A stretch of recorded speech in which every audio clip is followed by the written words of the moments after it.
Done is better than perfect. Sheryl Sandberg. You're listening to the Real Estate Investor Show, episode number 18. Welcome, ladies, to the Real Estate Investor Show, providing inspiration, strategies, and insight to empower women investors to live balanced and financially free lives. Now, here are your co-hosts, Liz and Andresa.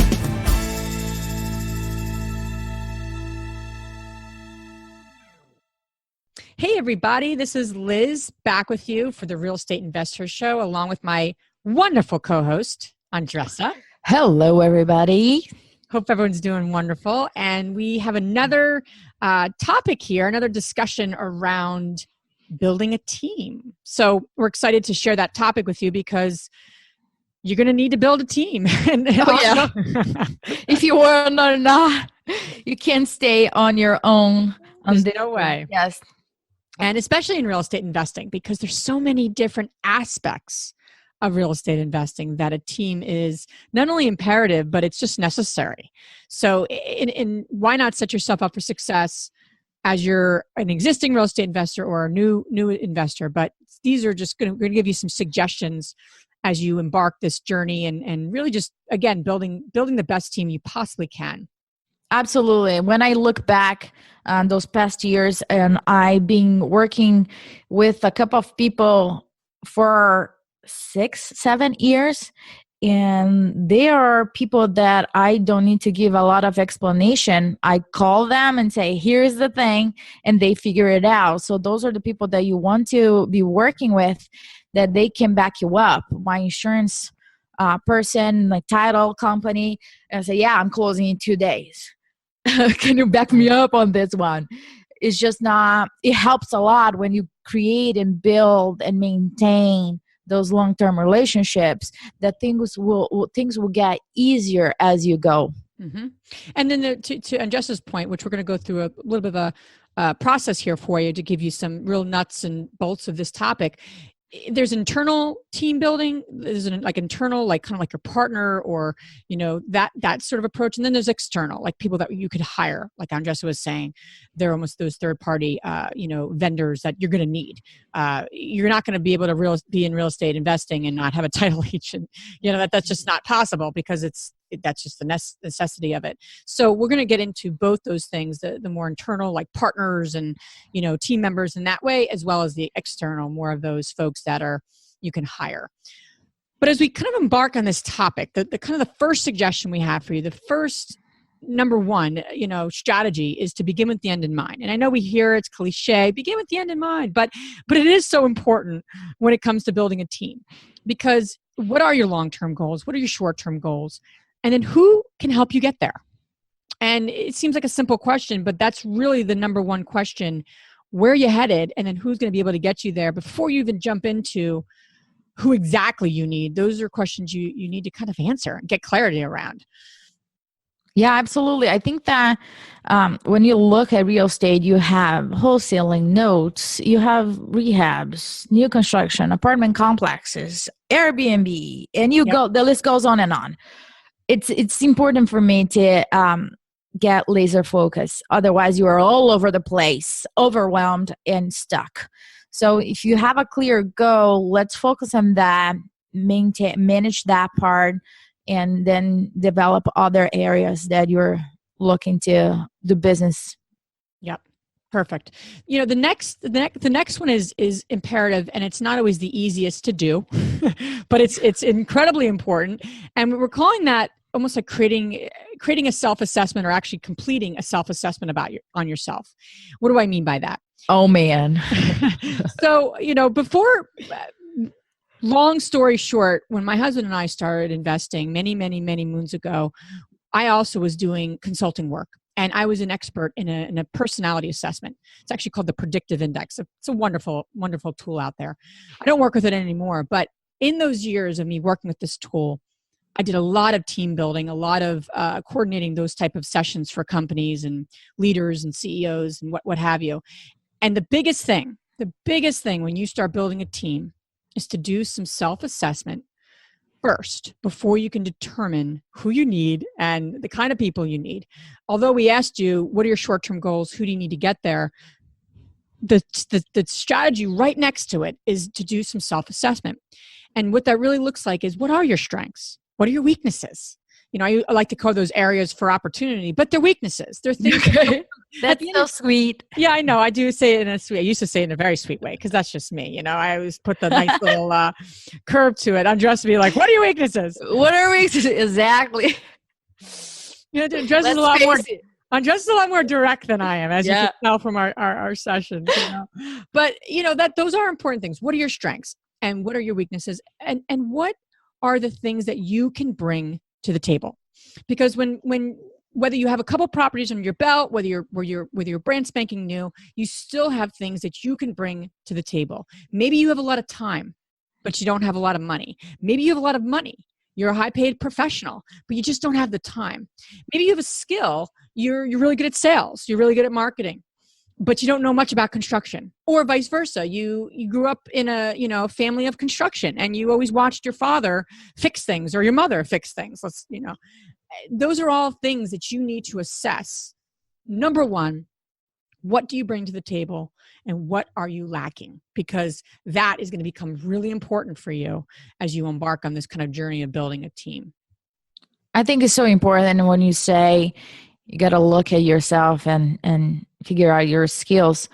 That's what I call the transferable skills. Let's say somebody that works selling clothing, right, has nothing to do with real estate. But let's look at the skill itself that this person has.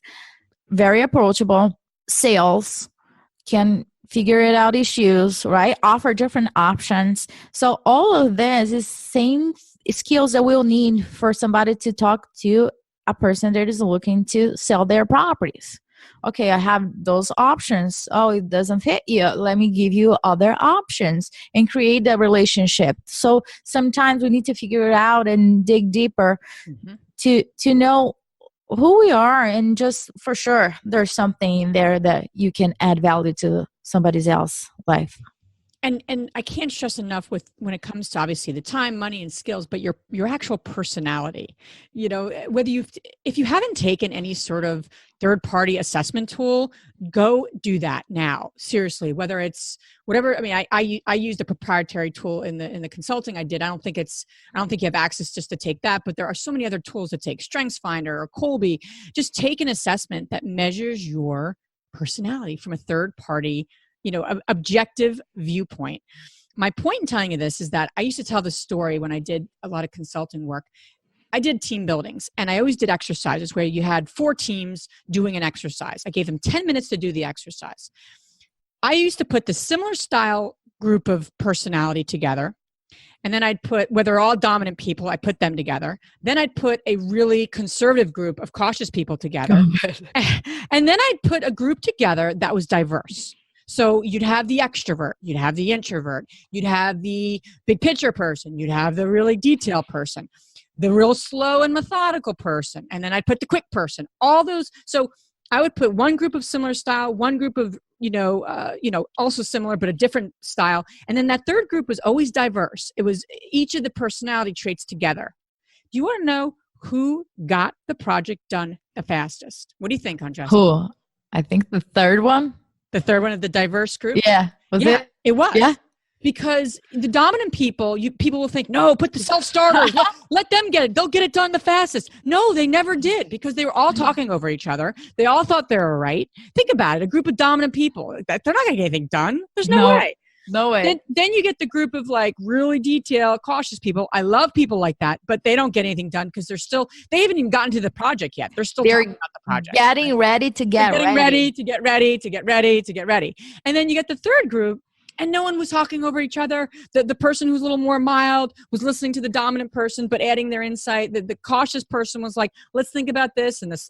It was awesome. So my point in telling you this is that the people that you are attracted to, whether you're an extroverted person or you're an introverted person, whether you're a go-getter or a cautious person, we attract people like ourselves. And that is your biggest danger in this business, because you don't need another cautious person if you absolutely. You don't need a real rah-rah cheerleader if you're a rah-rah cheerleader, because then you're going to both be rawing against each other or with each other and get nothing done. So find people that are different from you, that have similar values. So that's my tip there. Can we highlight that? Oh, I'll highlight it. I just highlighted it in my head. With like yellow highlighter.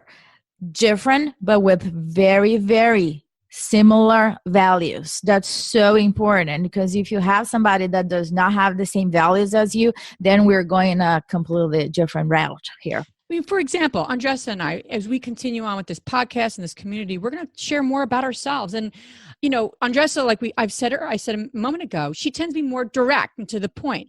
I'll tend to be a little more like skirt around stuff.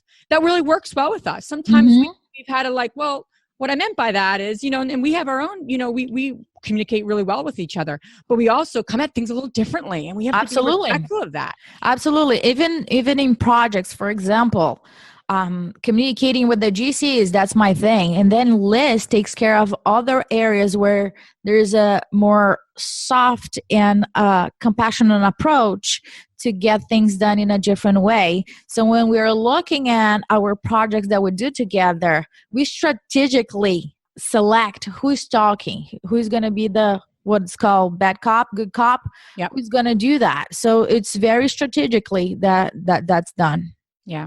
So begin with the end in mind, get some goal setting down, who's going to help you get there, and then really work on yourself. Create some, whether it's an assessment tool or what have you. And in the show notes, I'll even put a link, or you can even email me at liz@therealestateinvestor.com, and I will send you like a simple personality, more of like an inventory about yourself. It's not like a real deal assessment tool, but it's something that might get your mind thinking around this stuff.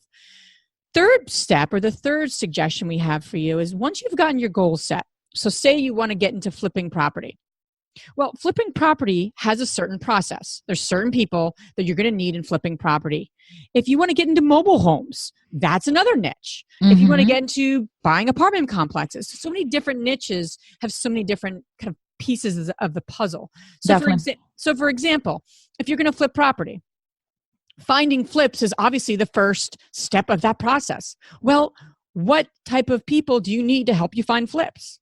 Then the next piece, analyzing the flip. You're going to need to become really good at analyzing projects, whether they're a good deal or not a good deal, and what that looks like and what that means. And then the process continues. But the point is that every single niche, I want to buy rental properties, has a process. And knowing that process is the first thing, and then knowing who in that piece of the process is going to help you is pretty critical. Wholesalers tend to be, really important, really important people on your team. But maybe you're a buy and hold investor and you buy a property every 5 years. Maybe you don't need a wholesaler every day talking to you, because they're going to be presenting deals to you, and you're like, I'm good. I have 5 properties. I don't, so again, depending on your goals, that will then answer the question of the type of team members you may need. But I can tell you, having a really good wholesaler and a really good, investor-friendly realtor tends to be really helpful people on your team. And then once you've kind of gotten that process established, and then you kind of determine some of your team members, the other piece of it, though, is to know remember we were talking about internal versus external team members. Some of those external team members that you're going to need: an accountant, a really good accountant. I can tell you just from past experience, before we go through the list, we've had three accountants over the 12 years that we've worked. Right? We were in. Oh God. And I don't, I think the ones early on were where we were, right? So team members should grow with you. And if you're growing in a way that they're keeping up with you or even ahead of you, that's awesome. But there are times that we have to let go of people and team members. They're just not where we are. So that's what ended up happening with a couple of the accountants. And the last accountant, we should have started with this, but the last accountant, no, we've been through four accountants, excuse me. The last accountant that we've had for probably 5 years, he's terrific, absolutely terrific. He's a real estate investor himself, because all accountants are great, but if you've never invested in real estate, how can you be my expert in this area? And that has been made a world of difference. He's saved us so much money, legally, of course, but saved us so much money. And I just really appreciative that he is an investor himself. Absolutely. That makes a big difference. So I agree with you. My CPA is also an investor, so they're doing it. They're just not providing it. They see the value in investing in real estate, so why wouldn't they do the same? Yeah. The attorney part, you're going to probably need a few different attorneys on your Yes. team. It's not just one attorney, but obviously having a general real estate attorney is great. Having someone that knows eviction is really important, because I hate to tell you, but if you start to build up a portfolio, you're going to probably need to deal with eviction at some point. I hope you never do, but I mean, there's literally an attorney we use only for evictions. He's our guy, because we have a lot of rentals in Mercer County, and he's the Mercer County eviction attorney. So that's who we use. But we have a general real estate attorney. We also have an attorney who's really created a lot of our partnership documents. So when you start to get into raising private money and operating agreements, and you start to get into a lot of those really important things, you start to bring partners on, and who's a limited partner, and all those pieces, you need an attorney who really knows their stuff in that particular area. Not just someone who can go to closing with you. That's great, because that's important, but you need even more of a specific attorney if you want to go down the path of raising money and putting together some of these more, extensive documents. Title agent obviously is really helpful.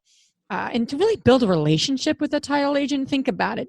You're going to need help along the way, that, you're going to need a favor. You're going to need, hey, can you look up this, like you're going to look at a foreclosure and say, hey, is there any issues with this property? You're going to need that. And you can't have access to that just yourself, or, going on the web. So having a great title agent that helps you, and not just helps you for free all the time, I don't mean it like that, but you have a relationship with, will become invaluable. I'm sure Andresa has one. We have a company we work with all the time, and that just makes it. And it's funny that ours changed companies and we went with her. Yeah, because it's the relationship, right? Absolutely. Exactly. And then obviously insurance. Insurance is going to become really important. Obviously, whether you're insuring the property when it was in the rehab stage, or what have you, but that's going to become just incredibly important. So having a really good team member around that will be helpful. Your insurance agent. Absolutely. And one thing that I'm going to say here is that sometimes if you're buying cash, it's a different deal, but any property that I buy, I get insurance before I close. And I had a friend of mine that he was getting the insurance a day after there was a fire, in between the closing and the time that he got the insurance. So the result of it. So even though if it is a couple of hours, I don't want to play with that. I really don't. So I have somebody that can get me the underwriter to look at it in a very quick manner. And once I have it, I send all the information and they can get back to me very quickly. But I certainly don't buy anything without having the insurance. Yeah, great suggestion. So last piece of this puzzle of building an effective team, and something that would probably come up for people, especially whether you're starting out or whether you are doing this for 10 plus years, which, Andresa and I have been doing this a long time, and something that always comes up is partnerships. And that changes over the years. It doesn't mean like you have a partner when you start and then you'll never have to deal with any additional partners. You bring partners in for additional expertise. You bring partners in for additional money. You bring partners in for a lot of reasons. And you'll never stop doing that. I don't know about Andresa, but I'm sure we'll always be kind of faced with a new opportunity, a new partnership. Absolutely. So absolutely. That becomes then the question, what do you both bring to the table? And again, do that self-reflection, strengths and weaknesses, especially in your personality. If you're very similar, that's a caution. That's a red flag. If you both know the same things, like you're both amazing at analyzing deals, but neither of you have the time to go out to the project, that may not be a good partner. I mean, I don't mean to be so, be funny about it, but you have to really have that balancing act. Specific roles. I can't stress that enough. If you are going to go into partnership with someone, have specific roles that are written down, and then all of this is in writing. All of this is in some sort of agreement. Andresa and I have both used with some of our projects, our projects we've done business together, a JV agreement, a joint venture agreement. Those tend to be helpful when you're putting partnerships together. Who's doing what? And what are the expectations, right? Because the biggest reason people end partnerships, and believe me, we've been in that situation where this has happened to us. is because expectations and roles are not met. Exactly. And it happens. Life happens, right? People don't enter into partnerships thinking it's going to end, but sometimes it does. And just the better you can put this stuff into a documentation, the better you're going to set yourself up for success. Yeah, absolutely. And people have different interpretations about what is expected, right? So disagreements will happen when you come and say, "Oh, I thought you said this, but I guess not." So if you put that in writing, it just eliminates future communication issues. Okay, this is what is expected from me. This is what is expected from you. And then it just avoids miscommunication and unnecessary conflicts in the future. The other tip I'd give you too, with regards to partnerships and building a good team, is to start small. I think one of the biggest things that people do is go, we're going to go into partner, we're going to buy property and do everything together. Well, really, I would start smaller. It's just like if somebody's lending you money. Most people that we work with that lend us money don't give us $1 million to start with, because not that we're not credible people and that we protect people's money, but people want to try people out. I'll give you this. I'll start at 100 grand or whatever. They start small and they build towards something. Same thing in partnerships, is to start it with one project, just so you can kind of get, is this going to be a good fit? Right? I mean, people don't just meet each other and get married. They date. They go out to the movies. They go out to dinner, right? They don't just get married. So again, use that same analogy when you're building a partnership and you're building a team, is to work kind of in a basis that you could kind of figure out, is this a good match?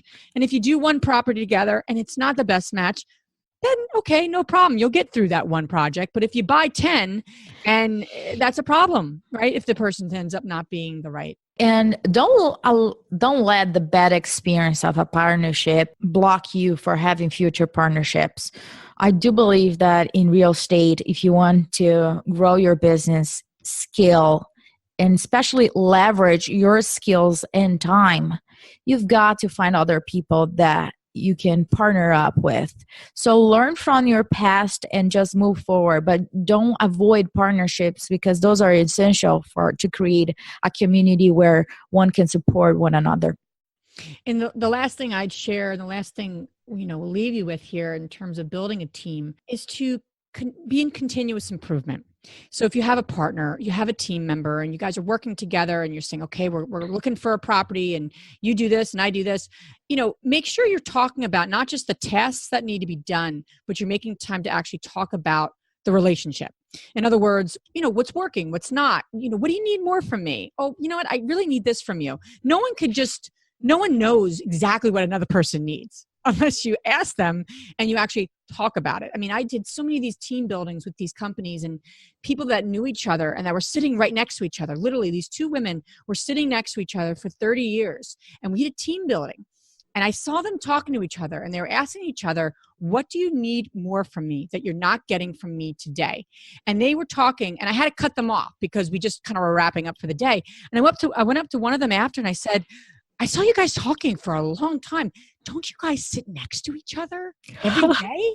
Like literally, and for like 30 years, just like we do, but we've never talked about our own relationship and what we need from each other. And I can't stress that enough. And just because you talk to each other, that's not communication of actually what's working and what's not.